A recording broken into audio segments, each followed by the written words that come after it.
Smo sklicali v okviru predreferendumske kampanje proti zakonu o malem delu.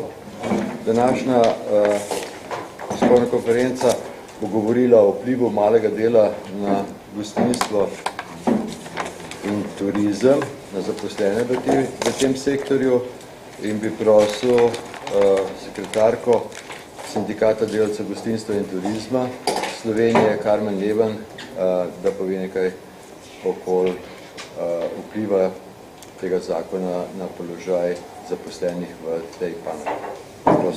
Hvala lepa, Pavle. Hvala vsem, ki ste se udeležili današnje konference. Tema je gostinstvo in turizem in seveda vpliv zakona o malem delu na našo panogo.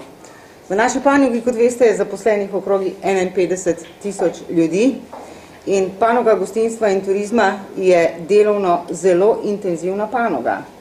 V njej je najbolj pomemben človeški faktor, se pravi ljudje, ki neposredno delajo z ljudmi. Že do sedaj v gostinstvu in turizmu nimamo ne vem kako rožnatega stanja glede kadrov. Kot veste, primanjkuje osnovnih poklicev v gostinstvu in turizmu, šole se zapirajo in ne glede na to, da je turizem ena izmed najbolj perspektivnih panog našega gospodarstva, se seveda ljudje ne odločajo za te poklice. Druga seveda značilnost gostinstva in turizma v zvezi z današnjo tematiko je ta, da je gostinstvo in turizem že do sedaj na kar mnogih okroglih mizah opozarjalo na problematiko dela na črno. Vi veste, in tudi seznanili smo vas, da smo vas že kar nekaj časa opozarjali na to, da je prihajalo do velikih zlorab študentskega dela in študentskih napotnic, predvsem v obratih malega gostinstva. To pomeni v poddejavnosti točenja pijač, kjer so praktično skoraj vsi zaposleni, ki so tam delali preko študentskih napotnic in so kot taki pravzaprav predstavljali eno, bom rekla, totalno nelojalno konkurenco dejanskim študentom, ki se jih potrebuje v gostinstvu in seveda tistim, ki so bili redno zaposleni. Inšpektorat za delo seveda je kljub našim pozivom, da naj pregleduje in naj ugotovi kršitve na tem področju študentskih napotnic, se tega seveda očitno ni zmogel lotiti resno, zaradi tega, ker ni bilo tudi nobenih resnih sankcij iz tega naslova. In vlada nam je seveda na podlagi naših zahtev, da naj se v končni fazi omeji delo na črno, ponudila malo delo. Malo delo pravzaprav pomeni za zaposlene v gostinstvu in turizmu, tako vse mi ocenjujemo, katastrofo. Katastrofo zato, ker bo približno 12.000 delavcev, ki so sedaj zaposleni v obratih SP-jev, DOO-jev v slovenskem prostoru, začelo delati ne več preko študentskih napotnic, ampak preko napotnic malega dela.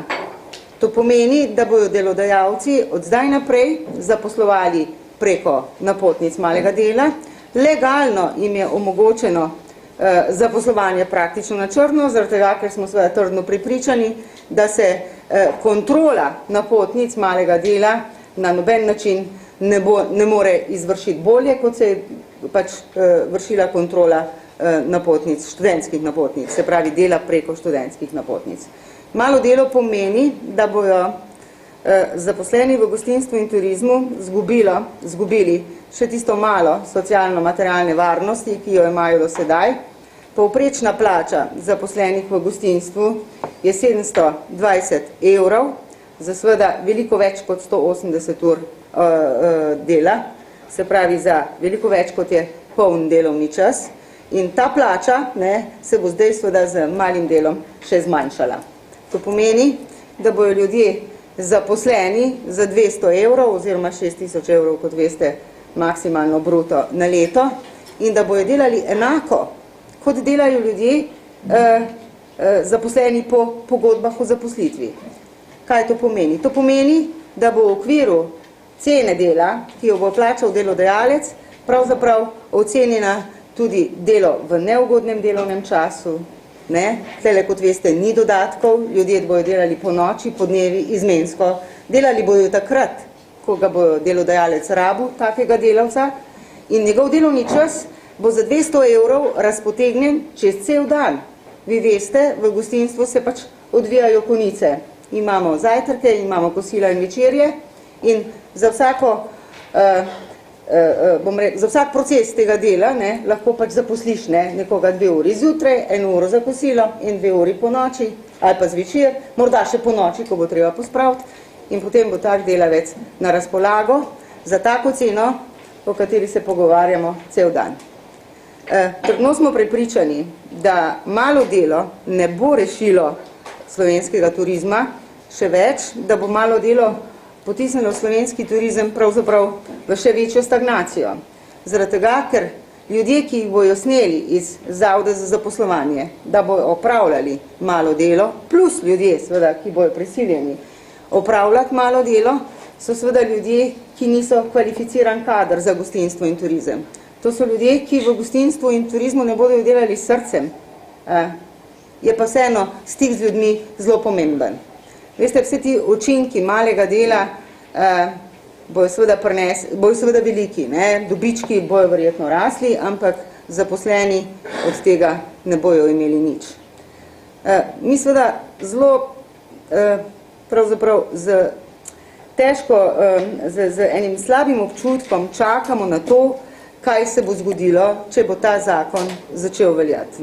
Mi smo prepričani, da bi mogla vlada usmeriti vse sile in zaposliti oziroma najti ustrezne zaposlitve, tudi z prekvalifikacijami v gostinstvu, na, bom rekla, kvalitetnih delovnih mestih, ki bi omogočala neko socialno-materialno varnost tako mladim od 20. do 30. leta, ki še vedno iščejo zaposlitev.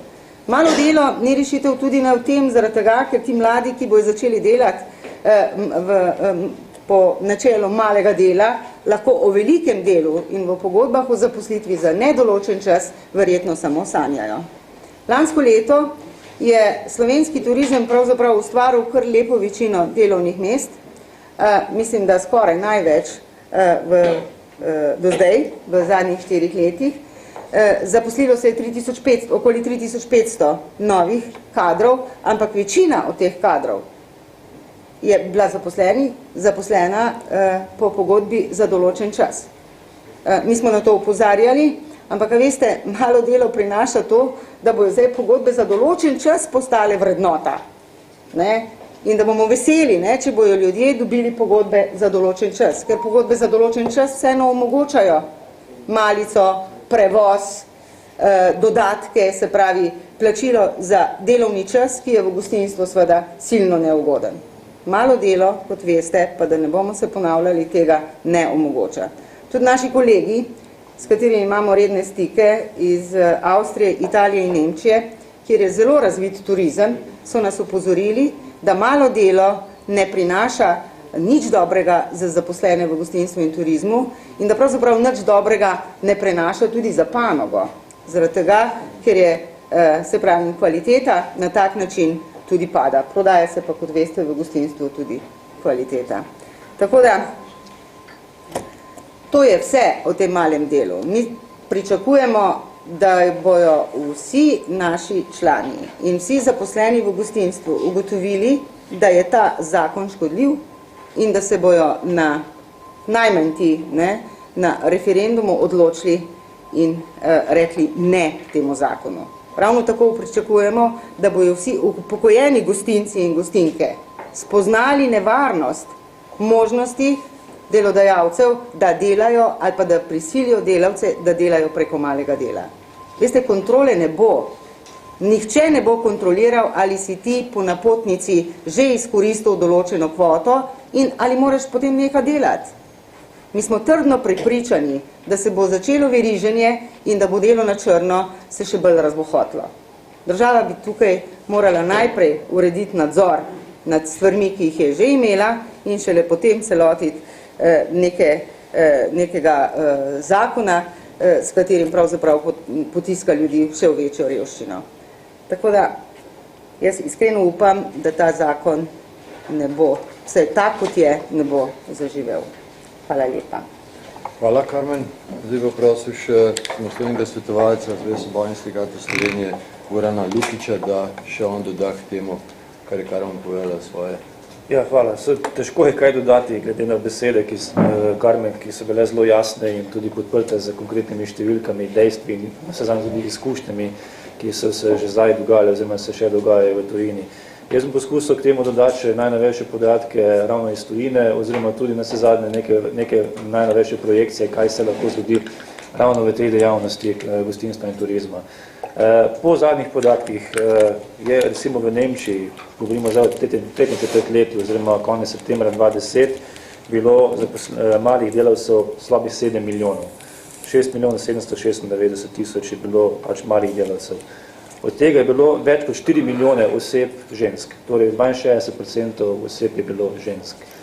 Že ta podatek, da je jasno vedeti, da v bistvu tisto, kar mi govorimo, kar govorijo naši nemški kolegi, da v malo delo prizadelo še posebej ženske, te številke samo zgolj potrjujejo oziroma utrjujejo, ker ta trend samo še narašča, kot bomo v nadaljevanju videli. Podatki, recimo, ki iz istega vira nakaže še naslednje, o trajanju malega dela. Trajanje malega dela je v veliki večini, če gledamo relativno, je manj kot 1 leto in v zelo malih primerih je potem tudi prehodno v redno zaposlitev, torej v nasprotju z dejstvi, tako imenovanimi dejstvi, ki jih govori Ministrstvo za delo, podatki tudi iz tujine ne kažejo ravno te slike. Tisto, kar je pa izjemno zaskrbljujoče, poleg vseh teh številk, je pa tudi naslednje, delež malih del med zaposlenimi v Nemčiji narašča. Če je bil leta, oziroma je naraščal, oziroma zdaj se je stabiliziral na neki zelo visoki ravni, rekel malce bolj natančno. Je v letu 2009, po zadnjih podatkih, je delež malih del v Nemčiji 17%, 17,3%, če smo bolj natančni, zaposlitev v Nemčiji. Torej v celotnem obsegu dela je 17, oziroma skoraj da petina del v Nemčiji je malih del. To je tista prihodnost, ki se nam zagotovo obeta, če bo zakon o malem delu tudi upeljan v slovenski trg dela. In zdaj, recimo, če pogledamo eno zelo pomembno stvar, kakšen je pa na vsezadnje tudi odziv strokovne javnosti na malo delo, ne samo sindikatov, tukaj poudarjam, ne samo sindikatov. V Nemčiji, recimo, to smo lahko tudi včeraj slišali pri Radio Slovenija, pri Studio 17, kakšen je bil odziv Nemškega združenja pravnikov na inštitut malega dela. Septembra 2010 je Nemško združenje pravnikov dalo v javnost poziv za odpravo sistema mini del.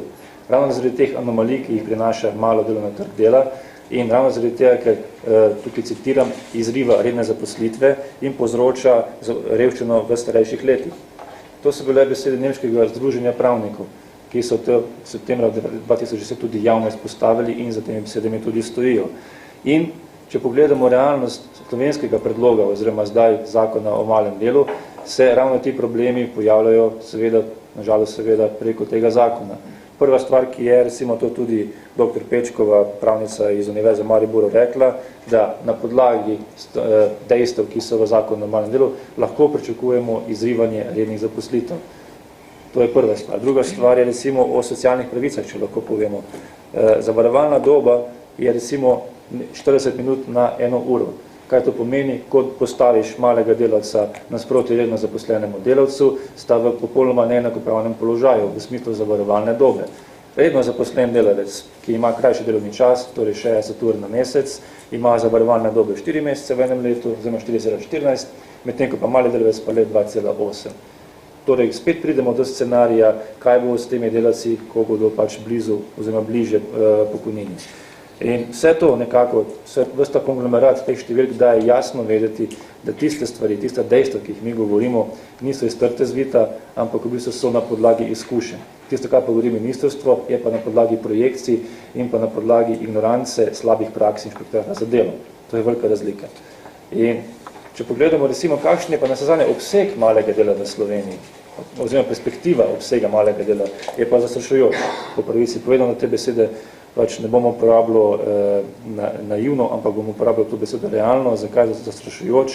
Ko mi vse te ciljne skupine povežemo skupaj, ki jih zakon o malem delu opredeljuje kot ciljne skupine, ki lahko opravljajo malo delo, torej dijaki, študentje, brezposelne osebe, upokojenci, pridemo do številke, ko smo malo se pogledali te številke, 897 tisoč oseb. Ta številka je že v tem trenutku večja, kot je število vseh zaposlenih oseb po Sloveniji. Decembra 2010 je bilo v Sloveniji zaposlenih oseb 730 tisoč. Če pogledamo, kolikšno je število študentov in dijakov v Sloveniji, slabih 200 tisoč. In če zdaj to v bistvu pogledamo to razmerje, perspektiva, obseg malega dela, torej količina malega dela, oziroma število oseb, ki lahko upravljajo malo delo, je lahko do 4-krat večje, oziroma celo večkrat, kolikor je obseg študentskega dela v številu oseb, ki lahko to upravljajo. In tisti problem, katerega je Karmen zelo dobro opozorila, da v bistvu, če je v izhodišču študentsko delo bilo socialni korektiv, se je potem sprevrlo v socialni dumping, bo malo delo samo še početverilo, bo samo še povečalo ta problem. Ne bo ga izkoreninilo, ne bo ga v bistvu rešilo, ampak ga bo samo še na druge ciljne skupine vrglo. In to so tiste stvari, ki jih mora, mislim, se zadelo v bistvu prekleto razmisliti, oziroma bi jih morali prekleto razmisliti. Če pa pogledamo gostinstvo in turizem, številke. Prva stvar, recimo, ki nam je padla v oči, če smo že gledali recimo v Nemčiji, kakšne so podatki ravno v gostinstvu, po enim od raziskav je ravno v gostinskem sektorju daleč, oziroma rečemo temu, eden izmed sektorjev, kjer je daleč največ malih delavcev. In ta raziskava je pokazala naslednje. Na 100 zaposlenih je 121 malih delavcev v gostinstvu v Nemčiji. Če naredimo zdaj malce matematični preizkus za Slovenijo, kaj to pomeni, kar me je rekla 51 tisoč delovno aktivnih oseb, če damo to razmerje za Slovenijo, je to 61 tisoč malih delavcev. Se bo rekli pač nekako tudi na ministrstvu, oziroma predlagatelje, pa se ne bomo primerjati malega dela v Nemčiji in v Sloveniji. Ampak tukaj bomo vidno jasne, malo delo v Nemčiji je v izhodišču bilo enako malemu delu v Sloveniji. Interesi delodajalcev so kasneje prevladali v leta 2003 dalje. In to je tista pot, ki mi vedno znova opozarjamo. Ko enkrat prideš na pot malega dela, ni več poti nazaj, ker prevladajo interesi delodajalcev. In mogoče še v nadaljevanju samo čisto kratka projekcija ravno tistega sektora, o katerem je govorila Karmen, torej malih delodajalcev oziroma mikrodelodajalcev. Po enem izmed izračunov, ki smo naredili, oziroma projekciji, torej do 10 zaposlenih, smo prišli do številke v bistvu nekako, da bi na 100 zaposlitev v gostinstvu oziroma v turizmu pri malih delodajalcih lahko celo prišlo 116 malih delavcev. Po tej kvoti ur, ki jo daje zakon o malem delu. Torej za 16% več bi bilo malih delavcev, kolikor je redno zaposlenih v teh mikropodjetjih, od nič do 10 delavcev v gostinstvu in turizmu. To so podatki, ki so izredno zaskrbljujoči. O tem govorim zdaj na podlagi podatkov, na podlagi členov zakona o malem delu, na podlagi omejitev, ki jih ponuja zakon o malem delu. Bog se ga vedi, kaj se bo zgodilo kasneje, čez par let, ko bo pač ta interes delodajalcev še bolj prevladal. Ko pa že govorimo o interesu delodajalcev, samo en citat bom povedal, pa mislim, da bomo potem se vsi strinjali, kaj se dogaja, kaj se bo zgodilo. Zdaj, ko bodo uveljavili zakon o malem delu, bom lahko imela zaposlene samo preko tega, saj inšpektorji ne vedo, koliko oni delajo, pa ne rabim plačati regresa, dopusta, pa ne bo bolniških malic pa prevoznih stroškov. To so besede vodje enega izmed gostinskih podjetij v Mariboru, izrečene ta mesec. In ni edina. Mi dobivamo vsak dan več podatkov tudi o izseljevanjih delodajalcev, kaj bodo naredili z delavci, ko bo malo delo sprejeto. Vsak dan.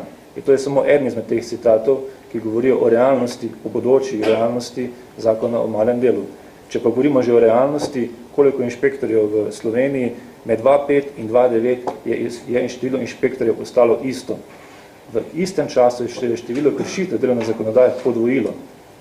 Inšpektorjev je pa 86, 2005 bilo in 2009 bilo.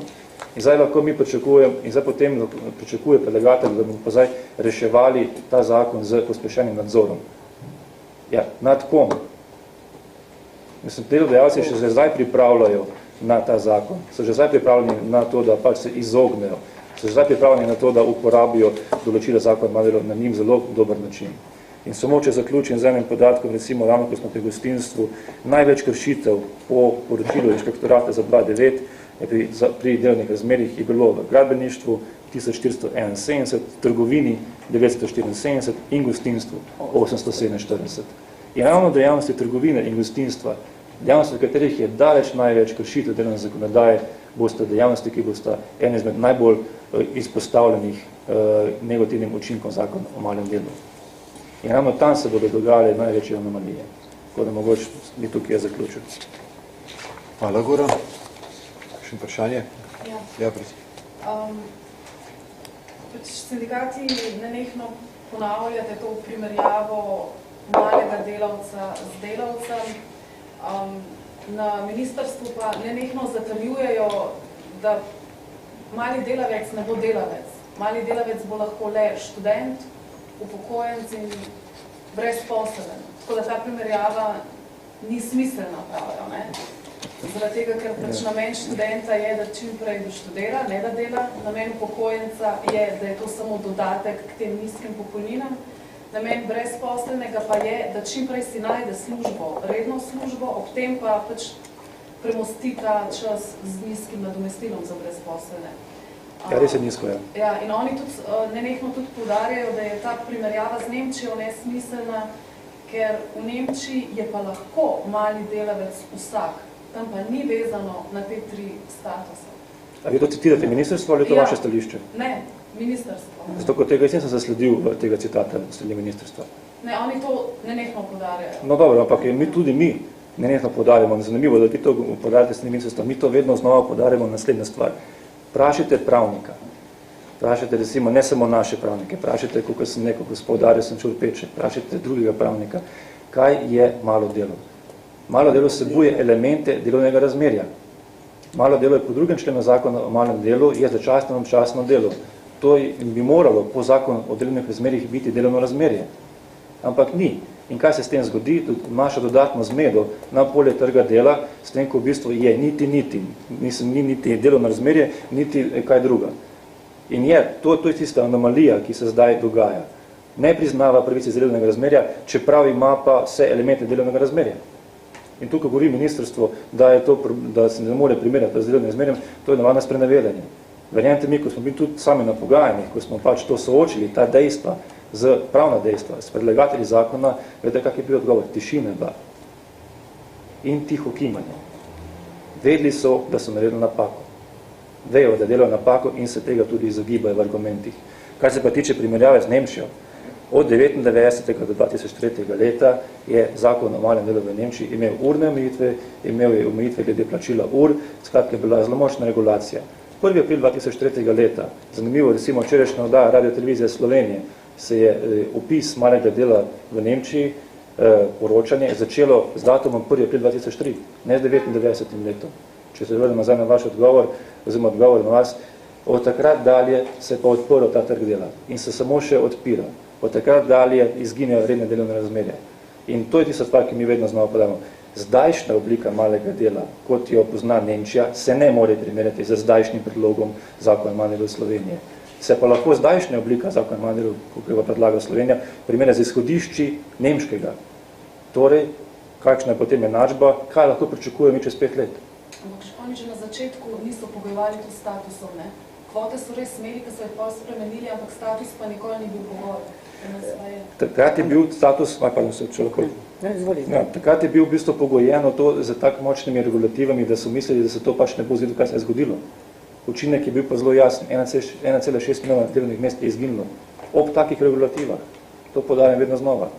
Ampak ministrstvo vedno znova podarja ali študentsko delo, ker pač nima argumentov glede delovnih razmerij, zakaj sem razložil, ali pa podarja pač ne moramo primerjati nemškega dela, malega dela z slovenskim. In tukaj so argumenti, ki so zelo sprenevedajo realno sliko. Kar mi je lepo rekla, delodajalci že zdaj se prilagajajo na zakon malem delu, že zdaj izseljujejo. Ena izmed najbolj prominentnih gostiln v Ljubljani, realen primer, že zdaj izseljuje delavce, vi morate si urediti status SP-ja, zato da se prilagodimo mi zakonu o malem delu. Kaj govorimo? Pa za našo uporabo, delovna sila v Sloveniji izdelata strošek. Zakon o malem delu je pa ravno potrditev tega. Zato pravim, da je zakon o malem delu interesni zakon. No, jaz bi samo to še dodala, ne, da dejansko je v gostinstvu in turizmu tako, ko spodarjajo, ne, delavec strošek. Seveda je strošek. In malo delo omogoča, da se ta strošek ne, zniža. Seveda. Zaradi tega, ker je cena dela bistveno nižja, ker ni potrebno plačati stvari, ki jih pripadajo delavcu po pogodbi v zaposlitvi, za določen čas ali za sezonsko delo, ali kakršnekoli pogodbi, namreč mi ne razumemo, ne, zakaj je potrebno razen argument je seveda ta, ne, da se čim več zasluži, ne, uvesti ne, to malo delo. In to, kar ste vprašala, na koncu koncev, ne, seveda to ni delovno razmerje, to je oblika dela pa je. In ti delavci bojo izkoriščani. In vi mi povejte enega natakarja, ki je star 36 let, ne, ki je zaposlen za določen čas, ne, že kar nekaj časa. In bo mu zdaj delodajalec, oziroma mu je delodajalec, ponudil, da ga bo zaposlil še par mesecev za določen čas, potem se bosta pa dogovorila, da ga bo zaposlil preko malega dela. Če ne, bo šel pa na zavod. Oziroma ga sploh ne bo več zaposlil. Vmes, ja.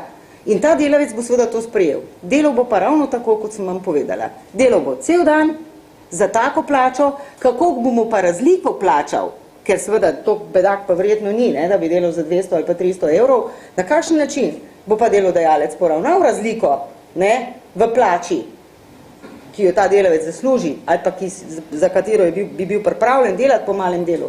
To se pa nihče ne vpraša. Glede, mi smo že pred 3 leti upozorili, da v gostinstvu, kjer je svež denar, vsak dan denar, je nujno potrebna kontrola tega denarja. Ja, seveda, še danes nimamo davčnih blagajn. Zato pa so, ne, gostinci, ki to, ali pa ljudje, ne vsi, seveda ne vsi, to krepko izkoriščajo, ne. Ni nobene kontrole.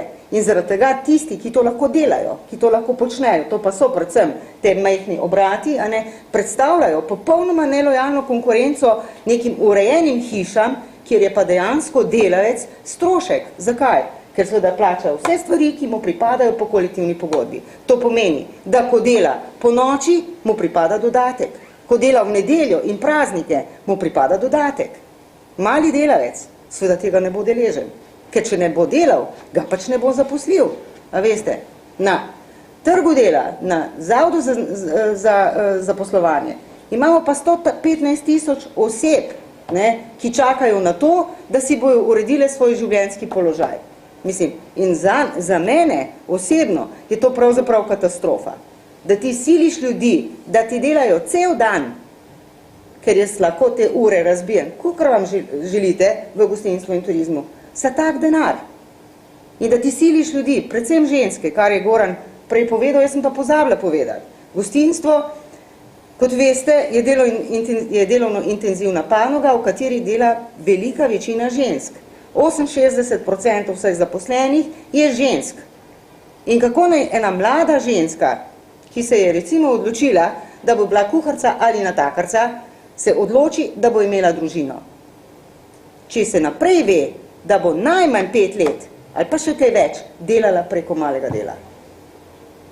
Mislim, to so stvari, veste, o katerih moramo resno razmišljati in ne poslušati, ne vem, neke floskule o tem, ne, kako bojo z malim delom, ne, rešili problem študentskih servisov in še česa.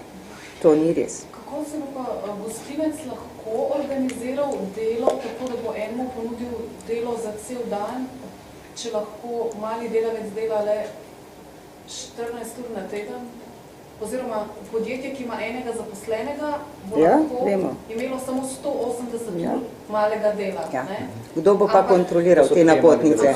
En mali delavec ne more narediti 180 ur na mesec. Jih bo pa 5. Bo pa 5. Ampak 180 deljeno 5, se pravi, ne bo en sam naredil niti 8-urnega delovnika. Glejte, kdo bo to kontroliral? Kdo bo kontroliral te napotnice? Jaz pa povem, recimo, primer naše sindikalne zastopnice iz Velenja. Ona je že zdaj, pustimo zdaj zakon malem delu, recimo za sekundo obstrani, že zdaj je rekla, velika večina gostincev v velenjskem koncu, kaj delajo. 4 ure je formalno, 4 ure dajo na roko. Se pa sem prej govorila o tem. To je to dejstvo, ki se bo prevalilo na zakon malem delu. Kdo bo pa gledal, kdo bo pa preveril? Ne mogoče. To je ta stvar. Mislim zdaj, če vam rečem recimo ironijo, zadnjič je bilo v Drago rado okroglo mizo o zakonu na malem delu, bil tudi naš sindikalni predstavnik tam. In isto rekel glede pač nadzora. Glede, na celem Koroškem je ena inšpektorica za delo. In zdaj bo ona gledala vse te delodajalce. Zato je nerealno. In vmes, ko bo pač se, ne vem, čez 15 let nekdo zbudil na ministrstvo in bo rekel, ok, zdaj pa imamo 20 inšpektorjev več, vmes bo nastalo 1000, 2000, 5000 novih delodajalcev, ki bodo uporabili, zlorabili 10 000 novih malih delavcev. In vmes bo nastal vzorec. Potem je pa prepozno. O tem govorim. Kako pa komentirate stališče gospodarske zbornice, ki zakon kljub temu, da bo za podjetnike to večji strošek, zdaj plačujemo na potnico 14% davka, zdaj bo 29,5%, sprav, enkrat večji strošek bo za njih, pa kljub temu zakon podpirajo. Kako to komentirate? Komentiram ga na zelo enostaven način, da če bi prebrali sporočilo za javnost 11. marca gospodarske zbornice, v zadnjem odstavku je napisan nezanimiv stavek. V zadnjem odstavku piše naslednje, da gospodarska zbornica Slovenije se zaveda, da to delo ne bo prinašalo novih zaposlitev. Ampak samo povečano. Ampak samo novo obliko dela. In to je to. Tisti, ki podpirajo, tisti, ki podpirajo zakon, delodajalci, ne verjamejo v to, da bo to delo ustvarjalo, ta oblika dela ustvarjala nova delovna mesta. Kako lahko potem verjamemo gospodu profesorju, doktorju, bivšemu sedanjemu ministru Svetliku, da bo to zdaj ustvarjalo nova delovna mesta? Če pa sama gospodarska zbornica v sporočilu za javnost napiše, da to ne bo ustvarjalo novih delovnih mest. Mislim, se s tem povedal vse. Še kdo? Če ne, hvala lepa vsem.